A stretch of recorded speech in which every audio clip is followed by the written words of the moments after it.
Donc bonjour à tous, je poursuis mes vidéos d'épistémologie critique de la psychanalyse et aujourd'hui je souhaitais discuter sans doute le plus fameux et le plus précieux des critiques de la psychanalyse. Je pense à Karl Popper. Donc Karl Popper était un philosophe des sciences et qui a apporté un critère important pour distinguer ce qui selon lui relève de la science et ce qui selon lui relève des pseudosciences ou des discours non scientifiques. Alors pour brièvement présenter le critère, sa pensée est un peu plus complexe, donc je vais être amené à la réduire en essayant de pas trop la caricaturer, mais l'apport principal de sa pensée, c'est de considérer que les énoncés scientifiques, à prétention scientifique, doivent être des énoncés réfutables. Réfutable, ça veut dire quoi dans sa langue? Réfutable ou falsifiable? Donc, Karl Popper, c'est le père du falsificationnisme épistémologique. Dire qu'un énoncé est réfutable, un énoncé scientifique, c'est dire qu'on conçoit, au moment où on produit cet énoncé, on conçoit qu'il pourrait exister une expérience, une observation qui, si elle venait à être vérifiée, pourrait invalider l'énoncé scientifique ou la théorie. Par exemple, si je produis cet énoncé, le soleil se lève tous les jours à l'est. Eh bien, du point de vue de Karl Popper, cet énoncé-là est réfutable. C'est-à-dire qu'il est possible d'imaginer une observation qui viendrait la réfuter. En l'occurrence, si un jour je vois le soleil se lever à l'ouest, au lieu de l'est, eh bien, mon énoncé aura été réfuté. Et de la même façon, dire le soleil se lèvera au nord demain, eh bien, c'est un énoncé réfutable. Donc, il y a cette condition de réfutabilité. Pourquoi? Parce que si jamais demain, je vois que le soleil se lève à l'est, eh bien, mon énoncé aura été réfuté. Par contraste, on voit qu'il y a des énoncés qui sont, dans leur construction même, irréfutables. Peut-être l'exemple le plus célèbre, c'est Dieu existe. Bon, Dieu existe, il n'est pas possible d'imaginer une observation qui permettrait de dire « Ah non, là, Dieu n'existe pas ». Cet énoncé-là est irréfutable pour des raisons d'impossibilité de concevoir une observation, une expérience qui permettrait de la contredire. Un autre type d'énoncés qui, par leur construction même, sont irréfutables, ce sont les tautologies. Si je dis un chat est un chat et un chien est un chien, bon, c'est irréfutable, parce que si jamais je rencontrais un chat qui n'est pas un chat, eh bien, il y aurait un problème au niveau même de la définition. Donc tous les énoncés tautologiques se situent de fait hors des énoncés réfutables et scientifiques selon le critère de Popper. Alors pour revenir sur Dieu, il y a quand même un point qui est intéressant, c'est que les grandes religions monothéistes, chaque fois que Dieu se présente à l'humanité, il semble bien qu'il le fasse sur le mode de la tautologie. Dans l'Ancien Testament, par exemple, quand Dieu est dans le buisson et parle à Moïse, il lui dit en hébreu « Asher, Ayer, Asher ». Je suis quoi je suis. Donc il lui dit une tautologie. On retrouve une tautologie similaire dans la tradition musulmane, quand on parle de Dieu en disant « Huwa, Huwa », lui, il est il. Bon, voilà, on a à nouveau une tautologie. Alors, ce que Karl Popper a voulu montrer dans sa critique de la psychanalyse, c'est que les interprétations psychanalytiques pourraient bien être des énoncés irréfutables, en particulier à cause d'un point qu'il souligne et qui pouvait l'agacer, c'est que si jamais un psychanalyste propose à son psychanalysant une interprétation et que le psychanalysant la réfute en disant non, vous avez tort, voilà pour telle et telle raison vous avez tort, en apportant des éléments pour contredire cette interprétation, eh bien dans le cadre du paradigme psychanalytique, qui est un paradigme qui fait l'hypothèse que les sujets, les personnes qui parlent, sont dotés, sont équipés d'un inconscient et que finalement ils ne sont pas maîtres de ce qu'ils disent ni de leurs pensées, eh bien la réfutation que le psychanalysant pourrait apporter serait toujours possiblement suspecte d'être la manifestation d'une résistance du psychanalysant. Alors qu'est-ce que ça signifie? Ça signifie que tout argument contre l'énoncé d'une interprétation psychanalytique est à la fois l'énonciation d'une contre-argumentation et à la fois la démonstration, la présentation d'une résistance, donc de quelque chose qui pourrait venir valider le paradigme psychanalytique, en tout cas lui donner sa consistance. Et ça, c'est absolument indépassable. Dès lors qu'on prend au sérieux cette hypothèse freudienne d'un inconscient, qui finalement revient à dire qu'on ne sait pas toujours ce qu'on dit, on ne sait pas toujours quelles sont nos motivations quand nous disons quelque chose, eh bien, toute contre-argumentation est susceptible de jouer en faveur de l'énoncé contre quoi elle s'oppose. Alors là, c'est un premier niveau c'est un premier niveau de lecture pour dire que les énoncés psychanalytiques sont irréfutables. Ça, c'est celui de Popper. Mais je crois qu'il y a un autre niveau, peut-être, en tout cas qui a échappé à Karl Popper, qui fait que les énoncés psychanalytiques sont irréfutables, mais pour une autre raison. Alors pour illustrer ça, pour bien l'introduire, il va falloir passer par un courant de la philosophie qu'on appelle la philosophie du langage ordinaire, et notamment Austin, qui est celui qui a théorisé ce qu'il appelle les énoncés performatifs. Alors qu'est-ce que ça signifie? Austin a distingué deux types d'énoncés, de façon un peu schématique, mais deux types d'énoncés. Des énoncés qu'il appelle des énoncés constatifs et des énoncés performatifs. Un énoncé constatif, c'est un énoncé qui constate quelque chose. Par exemple, le ciel est bleu, ou la Terre tourne autour du Soleil. Voilà, ça, ce sont des énoncés constatifs. Et ces énoncés constatifs, il est toujours possible d'y répondre en disant c'est vrai ou c'est faux. C'est possible de dire c'est vrai, la Terre tourne autour du Soleil, ou c'est faux, la Terre ne tourne pas autour du Soleil. Ou bien je peux dire demain il fera beau. Voilà. Bon, ça, on peut répondre par c'est vrai ou c'est faux. Les énoncés performatifs, en revanche, ne sont pas des énoncés qui décrivent le monde, mais des énoncés qui font quelque chose. La série de conférences d'Austin, dans laquelle il produit cette réflexion, a été traduite en français sous le titre « Qu'en dire, c'est faire ». C'est quand on fait quelque chose avec des mots. Exemple d'énoncé franchement performatif, passe-moi le sel. Passe-moi le sel. On voit bien que cet énoncé n'a pas vocation à décrire le monde. Ça n'aurait aucun sens de répondre à passe-moi le sel, de répondre vrai ou faux. Ou bien encore, une légère variation, sous forme de politesse, peux-tu me passer le sel? Ça serait franchement saugrenu de répondre oui je peux, sans rien faire. Mais on voit bien que passe-moi le sel, en fait, peux-tu me passer le sel?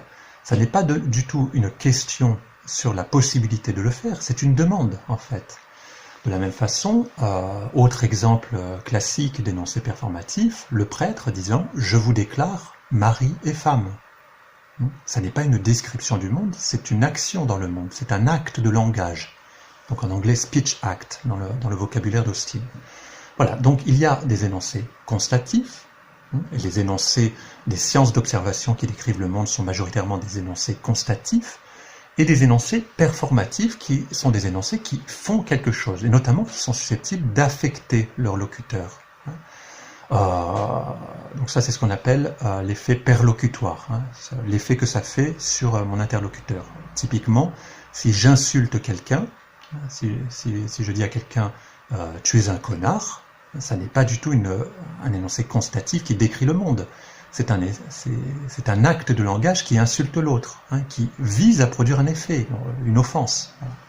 Un point important, je disais que les énoncés constatifs, on peut s'interroger sur leur valeur de vérité et se demander si tel énoncé constatif est vrai ou faux. Mais un énoncé performatif, là, ça n'a pas de sens de se demander si c'est vrai ou si c'est faux. Austin disait que les énoncés performatifs, on pouvait plutôt se demander s'ils étaient heureux ou malheureux, happy, unhappy. Un énoncé performatif heureux, c'est un énoncé qui parvient à faire ce qu'il vise à faire. Alors qu'un énoncé performatif malheureux, c'est un énoncé qui échoue. Une blague. Vous faites une blague en soirée. C'est un énoncé performatif parce que la visée en tant qu'acte de langage de cet énoncé, c'est de produire quelque chose chez votre auditoire, de produire un rire. Si vous faites un bide avec cet énoncé, avec l'énonciation de cette blague, eh bien on dira que ce performatif est malheureux. La blague a raté. En revanche, si vous produisez un rire de l'auditoire, eh bien l'énoncé performatif sera heureux. Une interprétation psychanalytique énoncée dans le cadre de la situation psychanalytique, donc la rencontre clinique entre un psychanalyste et un patient, un psychanalysant. Est-ce que cette interprétation relève de l'énonciation constative? Est-ce qu'elle constate quelque chose? Ou est-ce qu'elle fait quelque chose? Est-ce qu'elle est performative? Eh bien, je crois que ça ne va pas du tout de soi, en fait. On peut assez rapidement voir que quand le psychanalyste produit une interprétation en séance, peut-être a-t-il à l'esprit qu'il est en train de décrire quelque chose, de constater quelque chose, mais plus vraisemblablement, il est en train, en fait, d'agir, de faire un acte psychanalytique, une interprétation, et qui va avoir des effets. Alors d'ailleurs, c'est intéressant parce que quand Freud s'interroge sur à quoi est-ce qu'on reconnaît une bonne interprétation, dans un de ses tout derniers textes qui s'appelle Construction en analyse, bien ça, à une époque où Austin n'est peut-être pas encore né, en tout cas n'a pas encore fait ses conférences. Le texte de Freud date de 1937, il me semble. Bon, dans ce texte, Freud dit, pour dire vite, que la bonne interprétation, c'est une interprétation qui produit un effet chez le psychanalysant. C'est-à-dire que, ou plutôt, la mauvaise interprétation, ça serait celle qui obtient l'indifférence absolue du patient, un hochement d'épaule. Oui, peut-être, bon, si vous le dites, voilà, quelque chose comme ça, une indifférence. En revanche, si le patient réagit par un franc enthousiasme, ou au contraire par une protestation massive, mais vous êtes fou, mais c'est impossible ce que vous dites, eh bien ce genre de réaction, ou bien enthousiasme franc, ou bien opposition, fait dire à Freud que l'interprétation a vraisemblablement visé à proximité du complexe refoulé. Ça ne veut pas dire que l'interprétation est nécessairement juste, mais que, selon lui, elle est très proche de ce que le patient cherche à refouler malgré lui. Bon, eh bien, là, on a quelque chose chez Freud, dans sa pensée, dans son... Voilà, là, on a une réflexion épistémologique de Freud sur la nature d'une preuve, la nature quel va être son critère pour discerner les bonnes interprétations des mauvaises interprétations. Et la réflexion de Freud fait assez penser à ce que plus tard Austin conceptualisera comme performatif heureux ou performatif malheureux. Pour traduire la réflexion de Freud dans les termes d'Austin, on pourrait dire que une bonne interprétation est une interprétation heureuse, au sens où elle produit un effet. Une interprétation qui fait un bide, qui n'obtient aucun effet, est une interprétation malheureuse, un performatif malheureux. Voilà. Bon, alors, je reviens à Popper. Popper s'interroge sur le fait de savoir si les énoncés psychanalytiques sont réfutables ou non. Si une interprétation psychanalytique est strictement un constatif, alors oui, ça a du sens de se demander si ce constatif est réfutable ou irréfutable. Mais le problème, c'est que les énoncés psychanalytiques sont rarement de purs constatifs. Le plus souvent, les énoncés psychanalytiques, tels qu'ils sont conceptualisés dans le cadre de ce paradigme, sont en réalité des performatifs. Et ça n'a aucun sens de se demander si un performatif est vrai ou faux.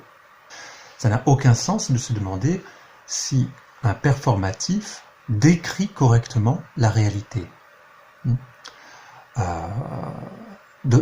Pour exactement les mêmes raisons que ça n'aurait aucun sens de répondre à quelqu'un qui dit « passe-moi le sel s'il te plaît », de lui répondre « c'est faux ». Ça n'a pas de sens, c'est absurde. On se situe dans deux régimes différents de l'énonciation. Voilà. Alors, ça ne retire rien à la puissance de la critique de Popper de la psychanalyse, mais cette dernière remarque sur la performativité des énoncés psychanalytiques nous fait voir que là où Popper a mis le doigt, le problème est peut-être un peu plus compliqué encore que ce qu'il croyait. Les psychanalystes, je pense, dans leur ensemble, ont pris très au sérieux la critique de Popper. Elle a mis en difficulté le paradigme psychanalytique, ça a eu des effets, ça a été réfléchi, ça a été discuté. Prenons une courte citation de Lacan, dans laquelle on voit que le psychanalyste français a tout à fait pris acte du problème qu'a soulevé Popper. Et on va voir on pourrait même se demander si Lacan n'a pas également perçu la dimension performative des énoncés psychanalytiques. Voilà ce que Lacan écrit dans la revue Ornicart. La psychanalyse est à prendre au sérieux, bien que ça ne soit pas une science. Comme l'a montré abondamment un nommé Karl Popper. Ce n'est pas une science du tout, parce que c'est irréfutable. La psychanalyse est irréfutable. C'est une pratique, dit Lacan. Une pratique qui durera. Ce qu'elle durera, c'est une pratique de bavardage. Pourquoi je pense qu'il y a quelque chose d'assez austinien dans cette remarque de Lacan? C'est que Austin a une approche en philosophie du langage qui est une approche qu'on pourrait dire pragmatique. C'est-à-dire qu'il conçoit les actes de langage comme des opérations essentiellement pragmatiques et pratiques. Et quand Lacan insiste en disant c'est une pratique de bavardage, eh bien il me semble que Lacan voit également la performativité, que c'est sa façon d'exprimer le caractère performatif des théories psychanalytiques. Voilà. Alors, il y aura encore d'autres choses à dire à propos des critiques de Popper à l'endroit de la psychanalyse, et je le réserve pour la prochaine vidéo.